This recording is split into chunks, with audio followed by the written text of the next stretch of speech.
Hello fellow journey runners, welcome to week 10, day 6. It is Saturday, it is our rest day, a well-earned one, and today I'm going to talk about what I call running gears. The best way to explain running gears is to compare it to actually the gears on a bike.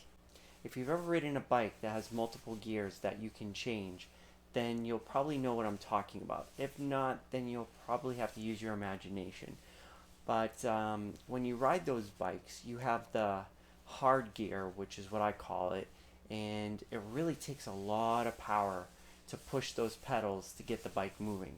But once you get the bike moving, you get good momentum, and you can get pretty far pretty quick with very little movement of your legs, because you're using the power. On the other hand, if you put it on the easiest gear, your feet can spin really quickly, and that is sort of similar to running. So when we think about running, there's two things that we can do. We can increase our stride length, which is the length between when one foot pushes off and where the other foot lands, or we can change or we can change the speed at which we take our steps. So how fast can we get our feet to touch the ground and push us? So if you could imagine that the easy gear or the easy gear of a bike would be us with quicker steps, whereas the harder gear is how hard we can push off to get to a certain distance or our stride length. The goal of running actually is to have the longest stride length that we possibly can with the quickest cadence, is what we call our foot frequency that it moves at and touches the ground. So if you think about it on a bike, the best scenario would be to have it on the hardest gear and being able to push our feet or spin our feet as quickly as possible, because then we would get the bike to move as fast as it possibly could.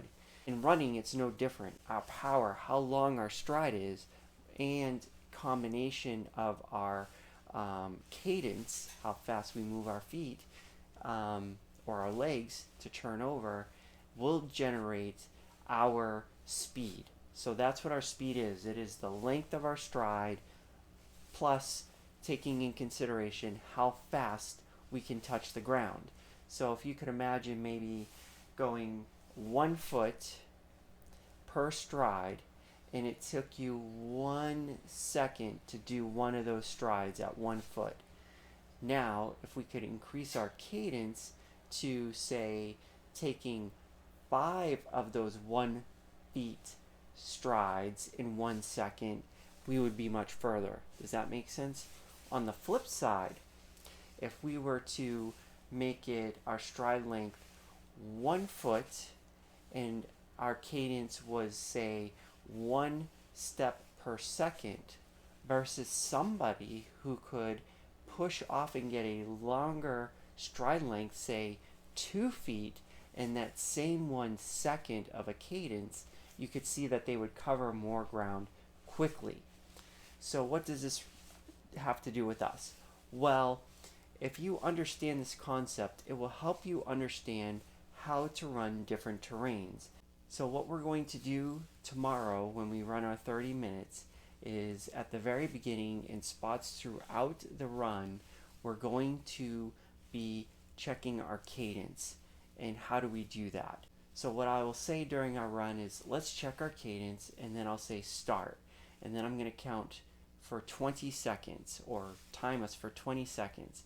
What you need to do is count how many times your right or the left, it doesn't matter, how many times that one particular foot lands, just pick one, lands for 20 seconds.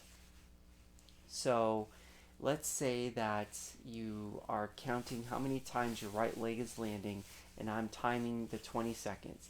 At the end of 20 seconds, I will say, okay, stop. Then you will take that number, let's say it's 20, you'll multiply it by 3, which would give you 60, and then you would multiply that number by 2, giving you 120, which means that you are having 120 steps per minute. And what we're aiming for, actually, and the goal is to have 190 steps per minute. That's the goal. That doesn't mean that we're going to get there. That's like professional level. As we go through our training, the goal is to go from wherever we are and trying to get to that 190 point. Cadence is going to be important for the next few days of our journey here, and trying to correct our form. But also I wanted to give you the knowledge of knowing the play between stride length and cadence and how they work together. And if you could figure out what your cadence is and get that feel, again, we want to feel things and feel what it's like to be at the cadence that we're at, because when we're out there running, it will give us a better understanding of how we run. Rest up today. Make sure you do all your exercises, your core, your calves. I mean, all these things that we're doing, our mobility exercises, again, is strengthening our whole entire body so we can do things and play with things like our cadence. And this is the time to do it as a beginner, to put in the correct things in place so that when we're going out there and running, we will feel confident that we are in a great place to take our running to the next level. But I thought this was an important subject because it is something that we need to focus on as we get closer to the end of our program here, and something we want to be working on. Every year, every season, we should carve out some time to work on these things so that when we get into the high intensity parts of our runs, if you decide to go there, then we can start that journey.